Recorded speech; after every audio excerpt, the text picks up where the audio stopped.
Hey everyone, and welcome to this explainer. Today, we're diving straight into the fascinating world of natural language processing, or NLP. Our main goal here is to really demystify exactly how computers process, understand, and even generate human language. It's a pretty complex journey, but don't worry, we're going to break the whole thing down into one easy-to-follow communication loop. So let's just dive right in. All right, so here's our roadmap for the communication loop. We're going to start with breaking down language barriers, then move into understanding emotion and context, building question-answering systems, conversing with AI agents, and finally generating natural human language. Basically, we're going from simple input translation all the way to complex output generation. Okay, Section 1. Breaking down language barriers. Translating meaning across languages. To really appreciate how far we've come, we've got to look back at the classic approach, which is rule-based machine translation, or RBMT. Think of this kind of like your strict old-school grammar teacher. It relies heavily on human language experts, literally sitting down and meticulously creating rigid linguistic rules, grammar frameworks, and huge bilingual dictionaries by hand. So, in practice, if you wanted to translate, say, "I am eating an apple" into Hindi, the system strictly maps out the dictionary rules word for word. I becomes may, apple becomes seb.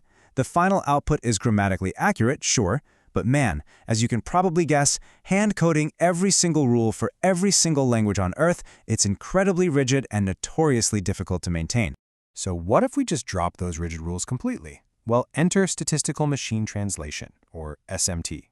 Instead of manual frameworks, this is a heavily data-driven approach. The machine basically looks at massive amounts of bilingual text, what we call a large corpus, and relies entirely on probability. In our example, the system calculates that "Main sab khata hu" has a 90% probability of being right, while a weird mix of English and Hindi only has a 7% chance, so it naturally just chooses the highest probability outcome. When you put these two side by side, the trade-off is actually pretty clear. On one hand, RBMT relies on human experts. You get good grammar, but it takes intense manual labor, and you're stuck with a limited vocabulary. On the flip side, SMT learns from machines crunching massive datasets. It needs a ton of initial data, for sure, but the absolutely beautiful part is that it constantly improves as it processes more and more text. Moving on to Section 2, understanding emotion and context, extracting sentiment and logic.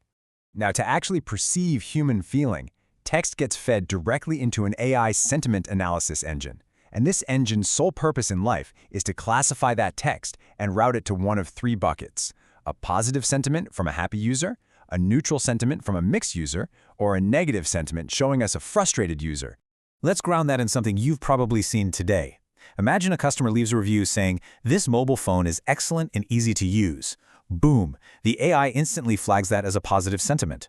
On the other hand, the battery life is very poor, immediately triggers a negative sentiment. This is literally how massive businesses process thousands of instant feedback points to make rapid decisions. But context isn't just about feelings. It's also about cold, hard logic.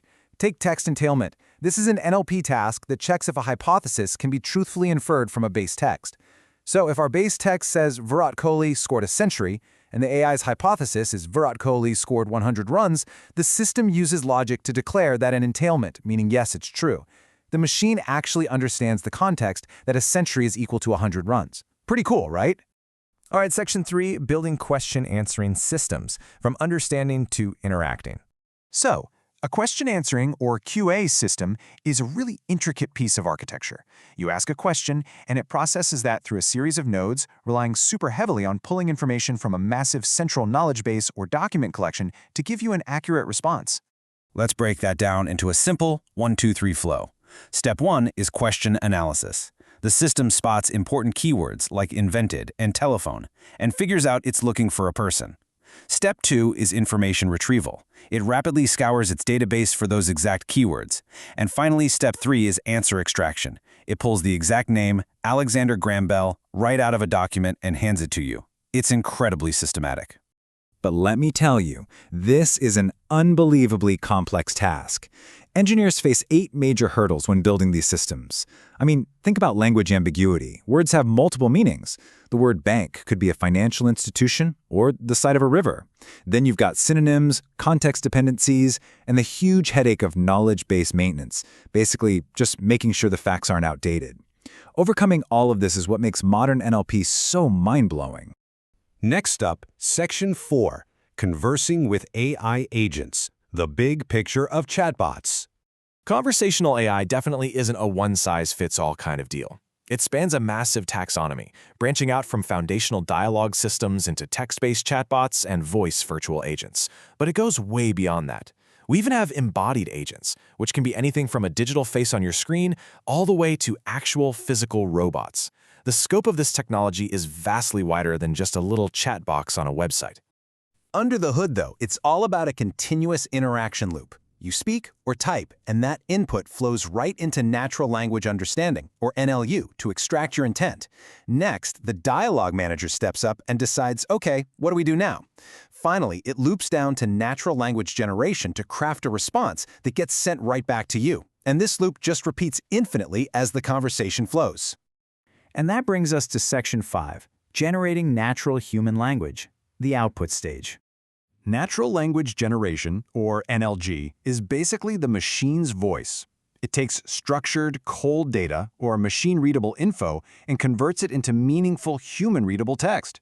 For example, it can take raw metrics like temperature equals 32 degrees Celsius, weather equals sunny, and effortlessly turn that into a conversational sentence like, today's weather is sunny with a temperature of 32 degrees.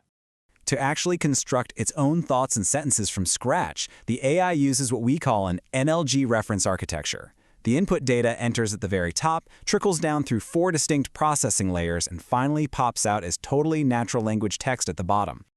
Let's step through those 4 layers to see where the magic actually happens. First is content determination. This is where the AI decides what facts are even relevant to talk about. Next is document planning. It logically structures that content. Then comes sentence planning, choosing the sentence type and grouping the information. And finally, surface realization, where it applies all the linguistic and grammatical rules to generate the exact words. Step by step, it builds a completely human-sounding response. And there you have it, the full NLP communication loop.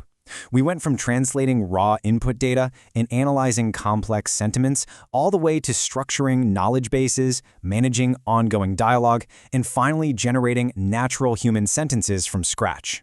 If you enjoyed this explainer and want to keep learning efficiently with us, please go ahead and hit that subscribe button to support what we do. I'll leave you with this final, provocative thought. We've seen how unbelievably fast natural language processing is evolving right now. As these systems transition from simple word-for-word translation to actually understanding our deepest emotions and autonomously generating complex thoughts, how will AI change your daily communication next? Thanks so much for joining me on this explainer, and I will see you in the next one.